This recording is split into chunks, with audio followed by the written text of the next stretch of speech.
Baru lapor setelah 2 minggu santrinya meninggal. Polda Jatim selidiki Ponpes Gontor dan pengasuh.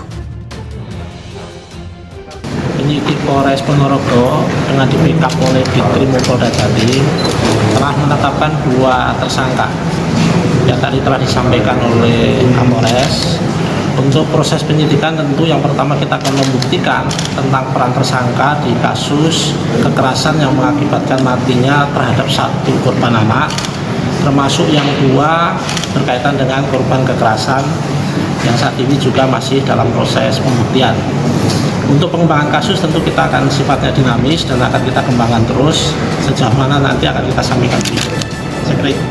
Itu sudah diintai sama dia. Pas ketika sampai di atas itu ditariklah pintu kamar dikunci sama dia, lampu dimatikan, disitulah dihajar sama dia, diinjak, pokoknya sampai meninggal tuh Sirionya. Dengan dikeroyok 12 orang itu, anak sebesar itu coba, kan? Nah itu kan bagi kami sebagai orang tua tragis banget, jadi itu yang susah dilupakan gitu. Dan kami tentunya pasti akan menuntut bagaimana pihak pertanggungjawaban dari pihak pesantren sampai kami seterus ya. Terus kalau lukanya itu di bagian mana aja Pak? Ada itu? Di kepala, memar itu. Berarti kan kena benda tumpul pasti kan, pasti ditonjokin, diinjak dan sebagainya kan. Tapi untuk keterangan awal bahwa korban ini telah menghilangkan perlengkapan dalam acara kegiatan perkemahan. Kemudian dilakukan pemukulan oleh 2 tersangka. Kendati sudah menetapkan 2 tersangka, Polda Jatim masih akan melakukan penyidikan kasus penganiayaan hingga meninggalnya santri Pondok Modern Darussalam Gontor, Ponorogo. Polda Jatim kini memelototi rangkaian kasus mulai tanggal 22 Agustus 2022 hingga tanggal 5 September 2022. Diketahui santri Ponpes Gontor AM 17 tahun meninggal dunia pada 22 Agustus dan baru viral pada 4 September saat ibu korban Soimah mengadu ke Hotman Paris Hutapea. Setelah itu pada Senin 5 September pihak Ponpes Gontor baru menandatangani Satreskrim Polres Ponorogo untuk melaporkan penganiayaan hingga menyebabkan meninggalnya santri AM. Kami akan mendalami mulai tanggal 22 Agustus sampai dengan 5 September. Yang pertama adalah upaya apa saja yang telah dilakukan oleh pihak pondok pesantren.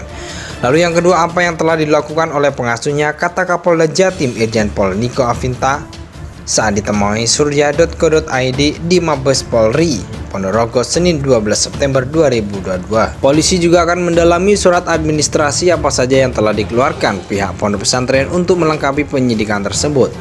Hal tersebut juga akan menjawab pertanyaan publik terkait surat kematian yang dikeluarkan oleh RS Yasifin Pondok Gontor, yang mana disebutkan santri AM meninggal bukan karena penganiayaan melainkan sakit. Dengan begitu akan melengkapi proses penyidikan yang sedang berjalan. Dikaitkan juga dengan apakah mereka menghalang-halangi penyidikan atau menghilangkan barang bukti, itu masih akan kami dalami, tegas Niko. Jenderal Bintang 2 tersebut menjelaskan pada kasus kematian seseorang, yang pertama harus diketahui adalah penyebab meninggal dunianya, sedangkan yang kedua adalah menemukan pelakunya. Saat ini proses masih berjalan dan kami berharap kerjasama dari semua pihak sehingga masalah ini menjadi terang dan proses penegakan hukum berjalan, terang Niko. Yang jelas sudah 2 tersangka, kami akan mendalami mulai 22 Agustus sampai 5 September. Upaya apa saja yang telah dilakukan oleh pengasuh pondok pesantren tersebut selama 2 pekan tersebut, pungkas Niko.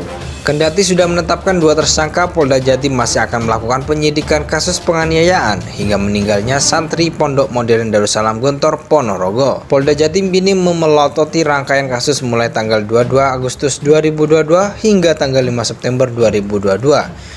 Diketahui santri Ponpes Gontor AM 17 tahun meninggal dunia pada 22 Agustus dan baru viral pada 4 September saat ibu korban Soimah mengadu ke Hotman Paris Hutapea. Setelah itu pada Senin 5 September pihak Ponpes Gontor baru menandatangani Satreskrim Polres Ponorogo untuk melaporkan penganiayaan hingga menyebabkan meninggalnya santri AM. Kami akan mendalami mulai tanggal 22 Agustus sampai dengan 5 September. Yang pertama adalah upaya apa saja yang telah dilakukan oleh pihak pondok pesantren. Lalu yang kedua, apa yang telah dilakukan oleh pengasuhnya, kata Kapolda Jatim Irjen Pol Niko Afinta saat ditemui surya.co.id di Mabes Polri, Ponorogo, Senin 12 September 2022. Polisi juga akan mendalami surat administrasi apa saja yang telah dikeluarkan pihak pondok pesantren untuk melengkapi penyidikan tersebut. Hal tersebut juga akan menjawab pertanyaan publik terkait surat kematian yang dikeluarkan oleh RS Yasifin Pondok Gontor, yang mana disebutkan santri AM meninggal bukan karena penganiayaan melainkan sakit. Dengan begitu akan melengkapi proses penyidikan yang sedang berjalan.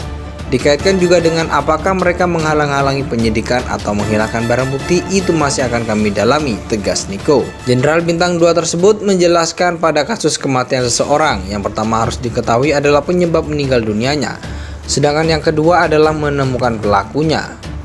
Saat ini proses masih berjalan dan kami berharap kerjasama dari semua pihak sehingga masalah ini menjadi terang dan proses penegakan hukum berjalan, terang Niko. Yang jelas sudah 2 tersangka, kami akan mendalami mulai 22 Agustus sampai 5 September. Upaya apa saja yang telah dilakukan oleh pengasuh pondok pesantren tersebut selama 2 pekan tersebut, pungkas Niko. Kendati sudah menetapkan 2 tersangka, Polda Jatim masih akan melakukan penyidikan kasus penganiayaan hingga meninggalnya santri Pondok Modern Darussalam Gontor, Ponorogo. Polda Jatim kini memelototi rangkaian kasus mulai tanggal 22 Agustus 2022 hingga tanggal 5 September 2022. Diketahui santri Ponpes Gontor AM 17 tahun meninggal dunia pada 22 Agustus dan baru viral pada 4 September saat ibu korban Soimah mengadu ke Hotman Paris Hutapea. Setelah itu pada Senin 5 September pihak Ponpes Gontor baru menandatangani Satreskrim Polres Ponorogo untuk melaporkan penganiayaan hingga menyebabkan meninggalnya santri AM. Kami akan mendalami mulai tanggal 22 Agustus sampai dengan 5 September. Yang pertama adalah upaya apa saja yang telah dilakukan oleh pihak pondok pesantren. Lalu yang kedua, apa yang telah dilakukan oleh pengasuhnya, kata Kapolda Jatim Irjen Pol Niko Afinta saat ditemui surya.co.id di Mabes Polri, Ponorogo, Senin 12 September 2022. Polisi juga akan mendalami surat administrasi apa saja yang telah dikeluarkan pihak pondok pesantren untuk melengkapi penyidikan tersebut. Hal tersebut juga akan menjawab pertanyaan publik terkait surat kematian yang dikeluarkan oleh RS Yasifin Pondok Gontor, yang mana disebutkan santri AM meninggal bukan karena penganiayaan melainkan sakit. Dengan begitu akan melengkapi proses penyidikan yang sedang berjalan. Dikaitkan juga dengan apakah mereka menghalang-halangi penyidikan atau menghilangkan barang bukti, itu masih akan kami dalami, tegas Niko. Jenderal Bintang 2 tersebut menjelaskan pada kasus kematian seseorang, yang pertama harus diketahui adalah penyebab meninggal dunianya, sedangkan yang kedua adalah menemukan pelakunya. Saat ini proses masih berjalan dan kami berharap kerjasama dari semua pihak sehingga masalah ini menjadi terang dan proses penegakan hukum berjalan, terang Niko. Yang jelas sudah 2 tersangka, kami akan mendalami mulai 22 Agustus sampai 5 September.